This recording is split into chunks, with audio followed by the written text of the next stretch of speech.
Hello ladies, it's Debbie from Ageless Beyond 50. I haven't done a little video chat for a couple of weeks, and so I'm inspired to do one today. And today I'm going to talk about how do you know if your anxiety or your fear for moving forward is actually your intuition protecting you, or is it anxiety and fear holding you back?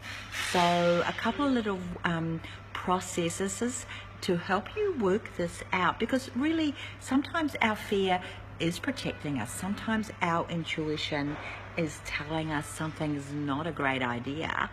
So how do we know the difference between our intuition protecting us or really our fear and anxiety actually holding us back from stepping outside our comfort zone? So one of the things to do is to check in with your body. What is the immediate reaction of your body, of your gut, when you think of doing this particular thing? So say out loud to yourself. For example, let's say you're going to quit your job and start your own business. So when you say that out loud, what does your body immediately do? What does your gut do? Does it pull back? And do you feel sick to your core? Or do you feel your body, do you feel light and excited? So really get in touch with your body and your actual gut reactions.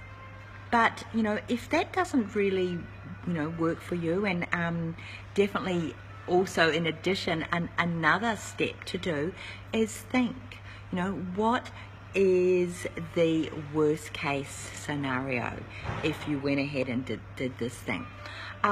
So let's say, for example, you're considering traveling alone for the first time.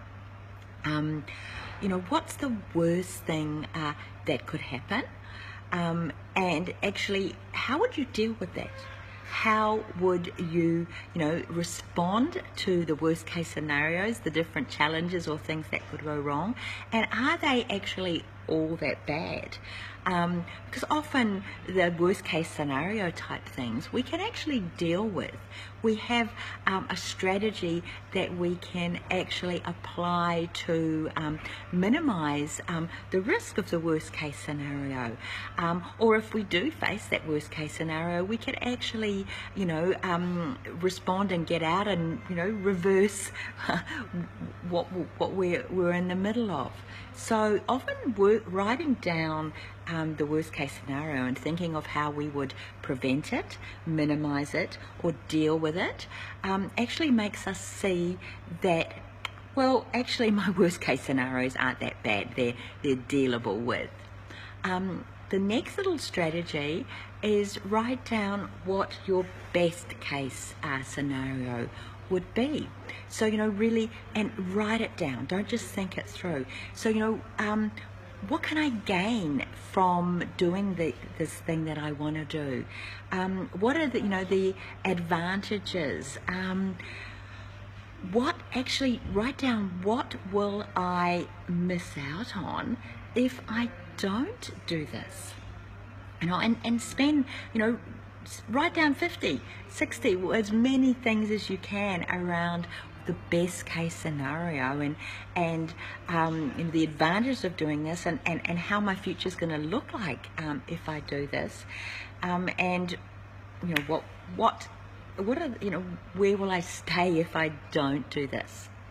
So look, those are 3 little tips to start helping yourself work through whether you should follow your intuition and not do something that you are thinking of doing, or whether it's actually just your fear keeping you in your comfort zone. So number 1 was your physical reaction when you think about doing this thing. Number 2 was writing down the worst case scenario and seeing if you can find the strategies and solutions to what might be the worst case scenario, and then the best case scenario, and that's around working out what you can gain for going ahead and doing this thing, and what you would lose if you don't do it. So those 3 steps can actually help you decide to move forward or not. Thanks for listening and have a nice day.